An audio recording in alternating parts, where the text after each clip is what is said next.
Hello friends, welcome to my YouTube channel. Exercise 12.1 से question number 6 करेंगे।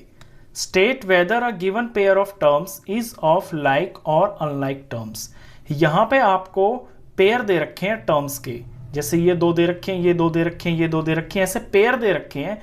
इनमें ये बताना है कि कौन तो लाइक टर्म्स हैं और कौन अनलाइक टर्म्स हैं। चलिए फर्स्ट से शुरू करते हैं। फर्स्ट नंबर पे दिया है 1 और 100। पहले तो लाइक और अनलाइक में डिफरेंस समझ लीजिए। हम लाइक टर्म्स किसे बोलते हैं और अनलाइक टर्म्स किसे बोलते हैं।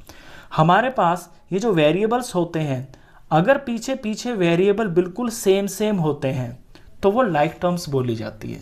लेट सपोज मैं लिख रहा हूँ यहाँ 7xy और मैं यहाँ पे लिख रहा हूँ 8xy, या मैं 9yx भी लिख रहा हूँ तो भी पीछे xy है, पीछे xy है, पीछे yx है, और yx है या xy है, बात एक ही है, मल्टीप्लाई में ही है ना। मल्टीप्लाई में नंबर आगे पीछे होने से कोई फर्क नहीं पड़ता।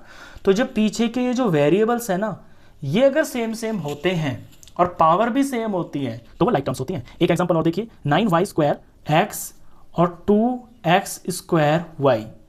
यहाँ पे y का स्क्वायर x और यहाँ पे x स्क्वायर का y। x और y तो हैं, लेकिन यहाँ y दो बार है, x एक बार है, यहाँ पे x दो बार है, y एक बार है, तो ये अनलाइक टर्म्स बोली जाएंगी। तो बस इतना सा फर्क होता है लाइक टर्म्स और अनलाइक टर्म्स में। पीछे के वेरिएबल्स जो हैं वो सेम हो और सेम पावर में हो। अब फर्स्ट एग्जांपल में देख रहे हैं आप, फर्स्ट जो पार्ट है इसमें 1 लिखा हुआ है और 100 लिखा हुआ है। इसमें कोई वेरिएबल तो है नहीं, लेकिन ये वेरिएबल नहीं है लेकिन कांस्टेंट तो है, तो सारे के सारे कांस्टेंट लाइक होते हैं क्योंकि ये नंबर हो गए। अब नंबर तो एक ही चीज होगी ना, तो ये लाइक टर्म्स हैं। सारे कांस्टेंट ये लाइक टर्म्स हो गए। अगला जो पार्ट है -7x 5/2x, दो टर्म्स हैं, यहां पीछे x है, यहां भी पीछे x है, तो सेम हो गए हैं वेरिएबल्स बिल्कुल एग्जैक्टली, तो ये भी लाइक टर्म्स हैं। तीसरा पार्ट -29x और -29y।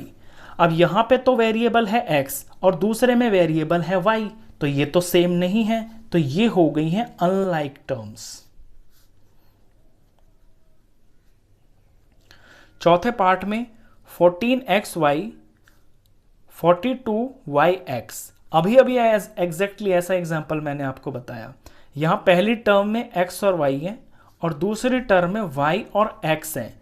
अब ये मल्टीप्लाई में होती हैं सारी चीजें, ये आगे पीछे होने से कोई फर्क नहीं पड़ता। यहां भी x एक बार है, y एक बार है, यहां भी x एक बार है, y एक बार है, तो ये लाइक टर्म्स बोली जाएंगी। तो ये हो गई हैं like terms. Next part 4m²p 4mp²। अब यहां पे m और p है दोनों में, लेकिन फर्स्ट टर्म के अंदर m दो बार है और p एक बार है, लेकिन सेकंड टर्म के अंदर m एक ही बार है और p दो बार है। यानी इनके वेरिएबल तो हैं सेम लेकिन पावर वो सेम नहीं है, तो ये अनलाइक टर्म्स बोले जाएंगे।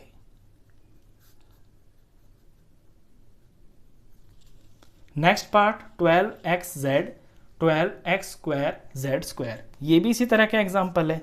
यहां पे x एक बार है, z एक बार है, लेकिन यहां पे x दो बार है, z दो बार है, तो वेरिएबल की जो पावर्स है वो सेम नहीं है, तो पीछे की चीज जब सेम नहीं है तो ये अनलाइक टर्म्स।